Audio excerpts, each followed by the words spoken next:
in Chicago, Illinois. Ở đây mình có 30 bước. Nhà tôi mới xây. Xin lỗi mọi người nha. Mắc cười.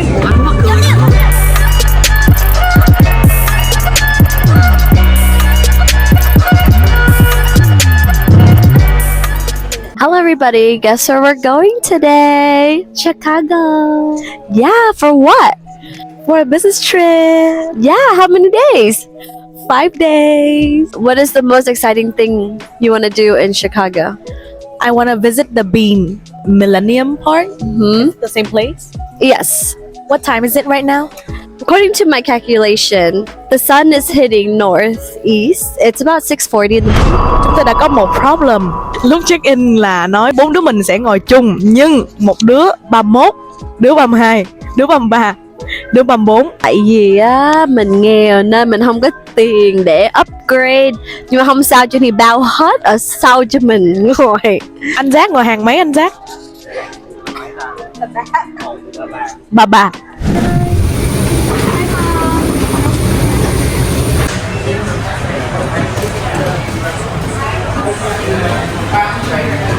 Hello everybody, we have landed in Chicago, Illinois.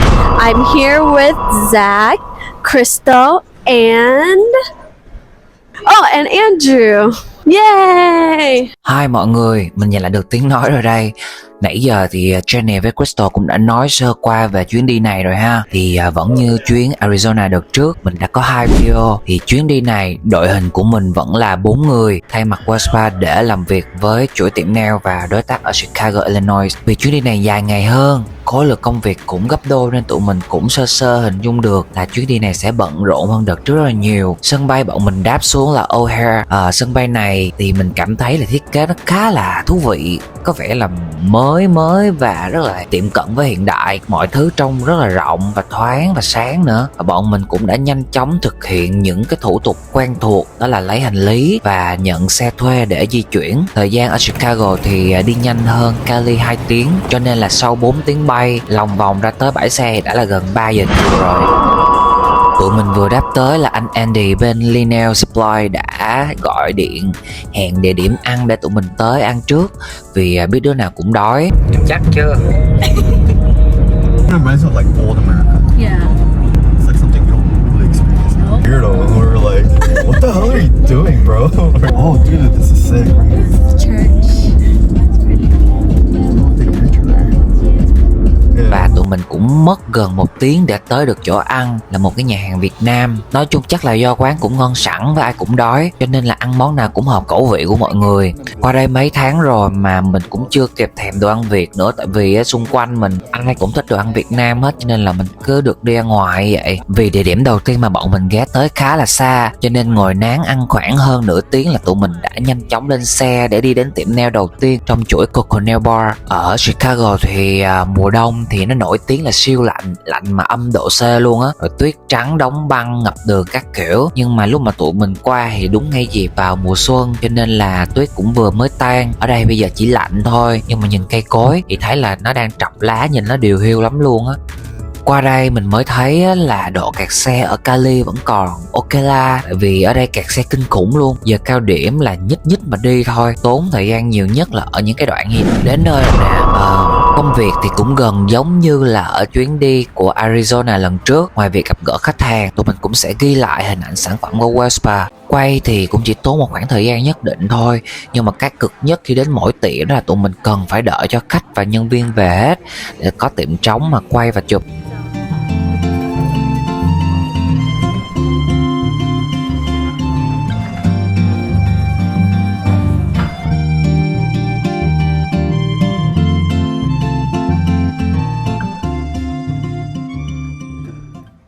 Tranh thủ lúc còn sức cho nên tụi mình đi luôn một tiệm khác, là tiệm mới nhất đang chuẩn bị khai trương, và xong việc ở tiệm này thì cũng đã là khoảng gần 10 giờ đêm. Sau đó thì tụi mình được chị Tina là chị chủ của Coco Nail mời đến nhà ăn tối cùng gia đình chị cũng ở gần đó. Đây là căn nhà chị mới xây, mà nói một cách đúng hơn thì nó là kiểu mansion, là kiểu căn biệt thự, và trị giá là khoảng 3 triệu đô, và nó cũng đang trong giai đoạn hoàn thiện trước những bước cuối cùng. Yellow. từ ngoài và đến khi cả vào trong thì nhìn rất là hoành tráng luôn. Bên chị Tina có bảo tụi mình ở lại, nhưng mà do tụi mình sợ làm phiền cho nên là tụi mình muốn ở khách sạn bên ngoài.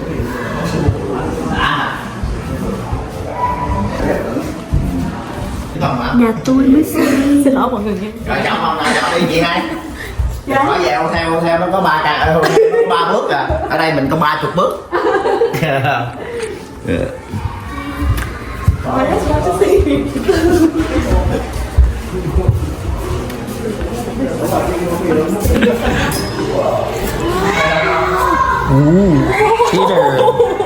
Tao gần vô phòng ngủ rồi, thôi cho tôi mượn này tôi ngủ được rồi.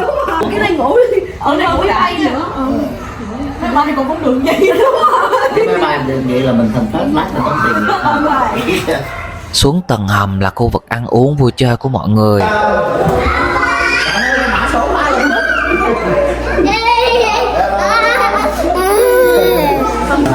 Có gì đến đây?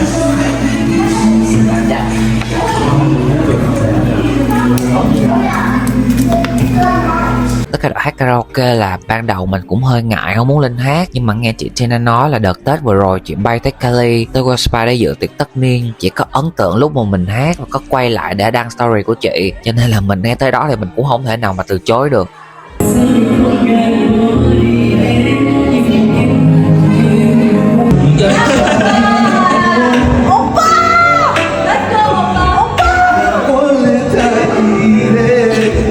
Và tới lúc kết thúc bữa ăn và về tới khách sạn nhận phòng thì đã là gần 1 giờ sáng.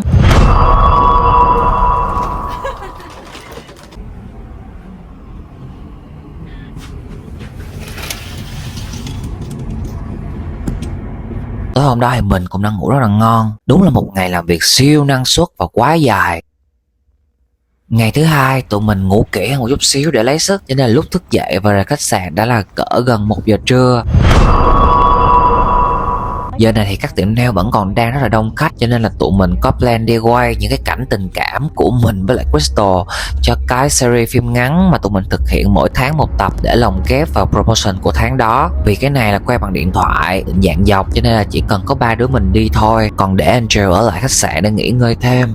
Tại vì hôm qua là Angel đã lái xe cả một ngày rồi. 3 đứa cùng tiến vào downtown Chicago và đi một số địa điểm nổi tiếng. Thì có một chuyện xui là mắt của mình lại bắt đầu bị nổi sưng lần nữa ở bên còn lại sau 4 tháng kể từ cái lần trước, cho nên là cả chuyến đi này mình cứ phải đeo kính đen khi mà quay hình.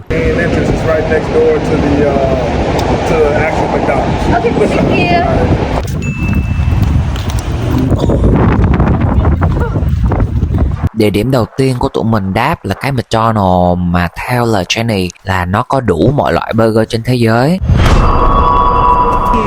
But come back and we have wait, but go back so we have no so we don't need one ghost pepper. You want no just one ghost pepper. I know right. Đủ rồi. Nhưng mà kết quả thì nó chỉ có tầm 2-3 loại burger. Mình nhớ là ở nước Nhật với lại cái nước nào đó. Còn lại thì y như cũ. Mình thì mình chọn cái món lạ lạ của nước Nhật, nó tên là samurai gì đấy, và để ăn thử thì thấy nó khá là ngon. Còn hai cô gái thì hình như chọn trúng một cái gì đó thì cũng hơi dở dở. Cái này cầm lên đút nó Hay là nó đút gà. đút gà đi. Có ăn ngoan. Kệ đi.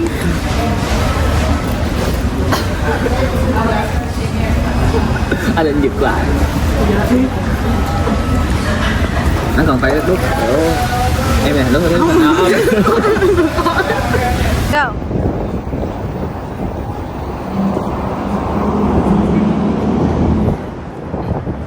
Quay xong mấy cảnh ở đây thì tụi mình đi tiếp tới cái Starbucks lớn nhất thế giới cũng ở downtown gần đây. Thì mục đích cho câu chuyện ở những cái cảnh quay này là ghi lại cái khoảng thời gian hạnh phúc và vui vẻ trong quá khứ của mình với Crystal lúc hai đứa còn ở Chicago trước khi bay đến Cali để làm việc tại World Spa. Cho nên là tụi mình đi quay ở những nơi mà dễ nhận biết là đang ở Chicago. Trên đường đi bộ giữa downtown Chicago mình thấy rất là mê nha. Kiểu bữa giờ mình đi mấy cái downtown rồi thì cái này là mình thấy đẹp nhất luôn á.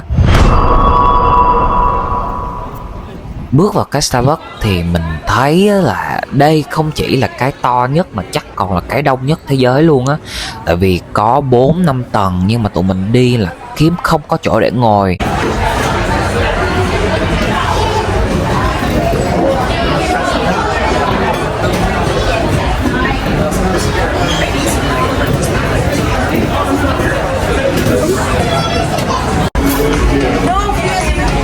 Và mình cảm nhận là kể cả bánh và lẫn nước mà mình order thì cũng không ngon bằng những cái chỗ khác.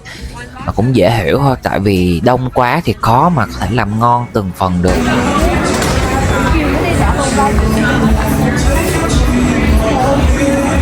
Bình thường á là mình quay, nhưng mấy cái cảnh mà có mình diễn thì đã phải để Jenny quay. Hai đứa nghiệp dư diễn mấy cảnh đơn giản nhưng mà cứ phải quay tới quay lui mấy lần mới xong. Chị bỏ cái môi nước mình nói chuyện. Ok.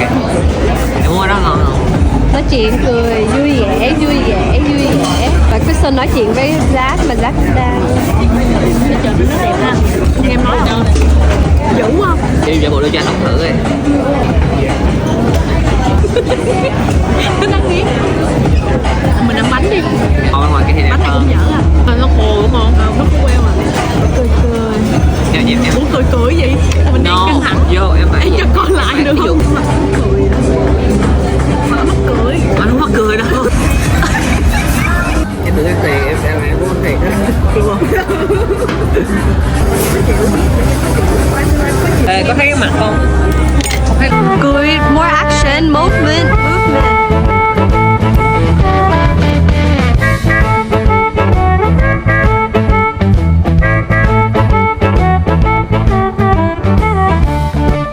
Gần 4 giờ là tụi mình phải lật đật để lo lái xe để đón Angel chuẩn bị cho chặng làm việc tiếp theo.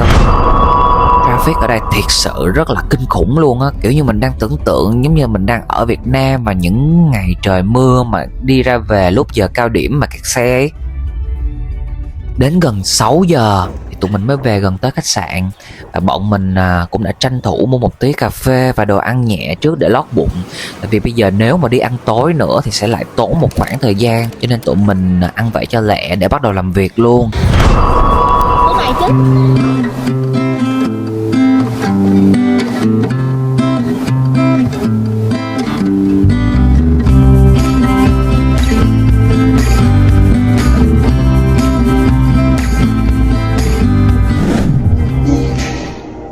Yeah, cái này được mà. Yeah, chẳng phải đi xíu đồ mà. Bạn đây mà, you are over here. Yeah. Vỗ bạn này đó. What? Xin lỗi. Cái gì là bạn quay gì? Mà đang quay một cái circle. Ở đây á. Và sau cái đoạn 5 tiếng đồng hồ chạy qua 2 tiệm này, đến lúc xong việc thì đã là 11 giờ đêm. Tụi mình cũng có ráng kiếm đi một vài chỗ để ăn, nhưng giờ này ở đây thì chỗ nào cũng đóng cửa. Tụi mình đi đến 2 nơi cũng là khá là xa, nhưng mà đến nơi thì dù cho có mở cửa nhưng mà họ lại ngưng phục vụ đồ ăn. No food. Đi 3 tiệm rồi đúng không? 2 tiệm. Đi 2 tiệm nào cũng không có đồ ăn. Đóng cửa. Bây giờ không có tiệm nào mở cửa hết. Giờ sao đâu? Bây giờ là 11 giờ 25 mà đang không có chỗ nào mở cửa hết mọi người. Nói khác. Cho nên là sau đó là mọi người đã quyết định DoorDash về khách sạn và kết thúc ngày làm việc thứ hai với lại fast food ở trong phòng.